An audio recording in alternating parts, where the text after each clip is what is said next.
네, 자, 안녕하세요. 세바시대학 8기 스피치 수료생 마인드 가드너 임주리입니다. 반갑습니다. 네, 여러분들은 정말 인사 잘 하시네요. 저는 인사를 잘 못해서 좀 욕을 많이 먹었습니다. 싸가지가 없어서 그런 건 아니고요. 되는 게 없어서 그랬습니다. 2004년도에 제가 곧 실명할 거라는 그런 진단을 받았거든요. 그 당시에 좀 시력이 안 좋아서 잘 보려고 라식 수술을 받았는데 이상하게 시간이 지나면 지날수록 점점 더 안 보여지는 거예요. 그래서 병원에 갔더니 저한테 각막에 상처가 나면 실명할 수 있는 이상 유전자가 있다는 이야기를 듣게 됐고 그 상태가 상당히 진행이 되었고 곧 실명할 수 있다라고 하시더라고요. 여러분 한번 상상해 보세요. 저 그때 막 30살 넘었고요. 결혼한 지 얼마 안 된 신혼 새댁이고 아기는 이제 막 돌 지났어요. 그런데 저한테 앞으로 실명하게 됩니다. 라니 말이 되냐고요. 몸이 1000냥이면 눈이 900냥이라는 말도 있는데 그 말을 듣는 순간 제 몸의 900냥이 사라지는 것 같은 그런 느낌이었습니다. 여러분이라면 어떠셨을까요? 저는 이 실명 위기를 계기로 제 인생에서 정말 중요한 것을 깨닫게 됩니다. 실명 진단을 받고 나서 너무 슬픈 거예요. 밥 한 숟가락 먹고 울고 아기 얼굴 한번 쳐다보고 울고 밤낮으로 울고 또 울다가 보니까 해결되는 게 아무것도 없더라고요.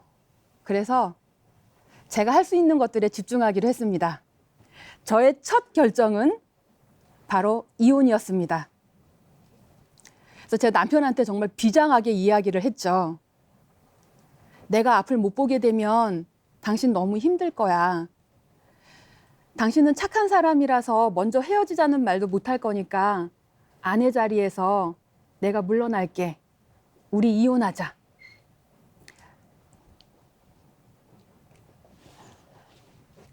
그랬더니 남편이 저를 바라보면서 이렇게 이야기하더라고요. 너는 살다가 내가 장애가 생기거나 아프면 버리고 떠날 거니? 그 말에 눈물이 터졌고 남편이 저를 꼭 안아줬어요. 그동안 남편이 저에게 했던 모든 잘못이 다 용서가 되는 그런 순간이었습니다. 그때 그 감동 때문인지 남편하고 제가 사랑이 더 깊어져서 아이들 셋을 더 낳고 결국에는 사남매를 키우게 됐습니다. 근데 눈이 잘 보이지 않는 상태로 아이를 키운다는 건 쉽지 않습니다. 아이가 다쳐서 우는데 어디가 얼만큼 다쳤는지 모르기 때문에 일단 아이를 안고 종종걸음으로 뛰어서 병원에 가야 되고요. 손가락 끝 감촉에 기대어서 아이 손톱을 깎아주다가 살점을 찝어서 피가 나기도 하고요. 아이한테 재미있는 그림책을 읽어주고 싶은데 보이지 않으니까 그냥 아무 말 대잔치로 막 지어서 읽어주는 거밖에 할 수 없었습니다.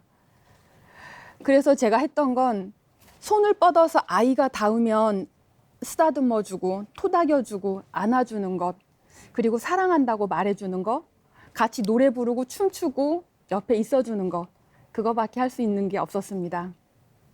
근데 너무 반갑게도 그렇게 10년쯤 지나고 나서 기적 같은 일이 일어났습니다. 제 눈에 도움이 되는 새로운 수술법이 개발되었다는 거예요.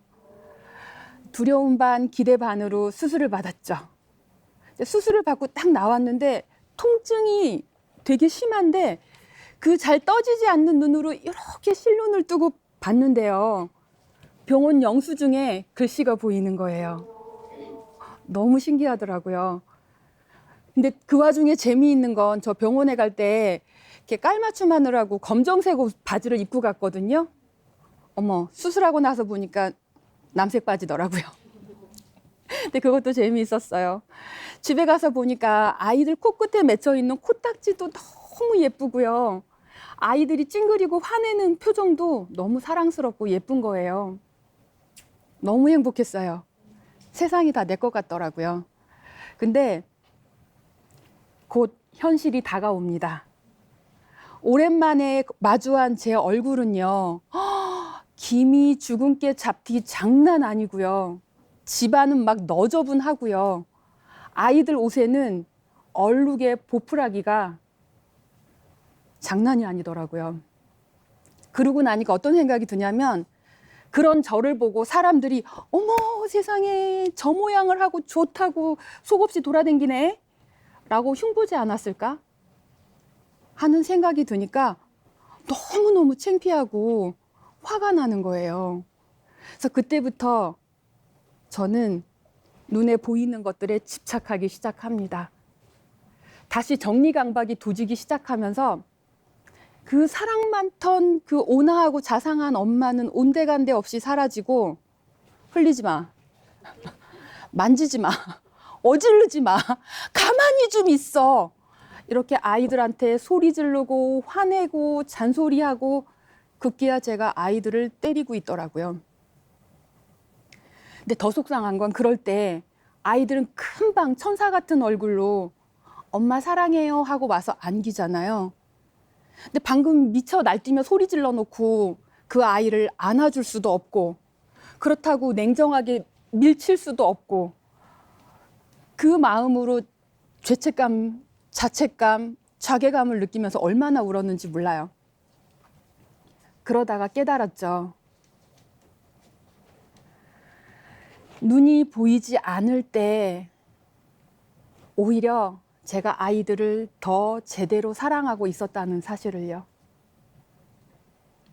눈만 잘 보이면 아이들한테 다 해줄 수 있을 것 같았어요. 아이들이 필요로 하는 것, 내가 해줄 수 있는 것 다 해줄 줄 알았는데, 아이러니하게도 눈이 다시 보이게 되니까 제가 그 소중한 것들을 다 놓치고 전혀 중요하지 않은 것들에 집중하고 있더라고요.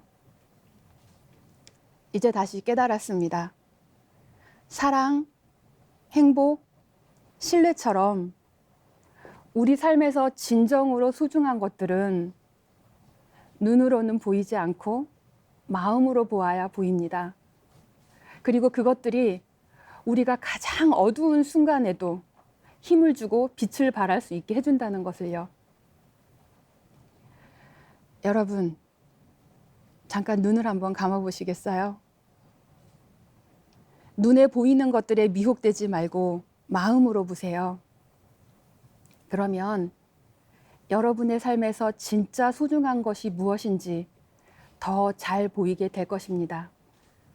그 순간 여러분의 삶은 더 깊고 풍요로워질 것입니다. 감사합니다.